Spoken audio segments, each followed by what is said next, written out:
And now a story called Toby Takes the Road. While Percy was away, Terence had done all the shunting in the yard. Adaptable, he boasted.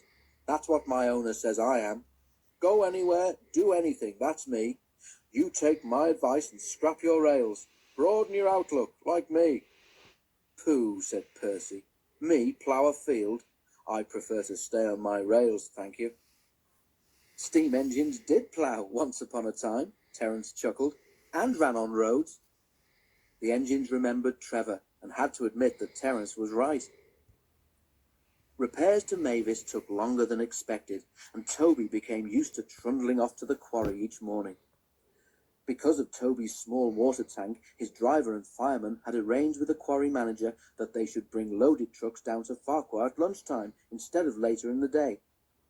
It saved time, too, for Toby would otherwise have needed an extra journey to fill his water tank. This way, he delivered the trucks and got water in one visit. Time passed, and the weather became colder, with hard frosts during the night.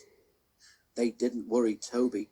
His fire kept him nice and warm, and he puffed happily to and fro, arranging the trucks, taking them down to the yard, and bringing back empty ones.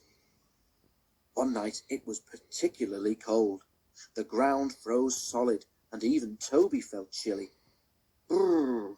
He shivered as he left the shed and set out, light engine, along the line towards the quarry. When the ground freezes, it swells.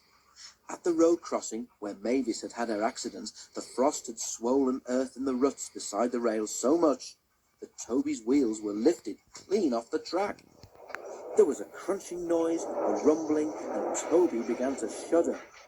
He was horrified. "Oh, he exclaimed. "What's happening?" The line here curves away towards the quarry, but Toby, with no rails to guide his wheels round, simply went straight on. Toby was not going fast. "Whoa there, Toby," said his driver at once, and put on the brakes as hard as he dared.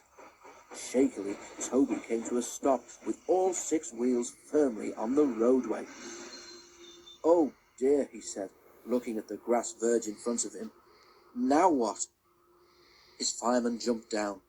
"No problem," he said. "With care we can have you back on the rails in no time." "I don't see how," said Toby, sadly.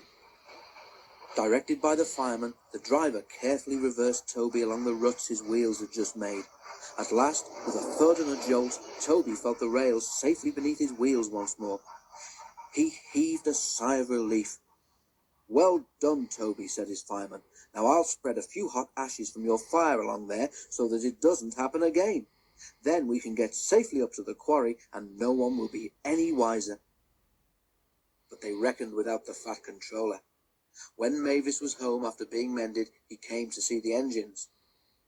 "What's this I hear, Toby?" he asked. "Trying to be a traction engine, were you?" Toby blushed, but the fat controller wasn't cross. Toby told him about Terence. The fat controller laughed. "If I were you," he said, "I should leave the roads to what they were made for. You stay on the rails. You'll find them much more comfortable." Toby the tram engine was quick to agree.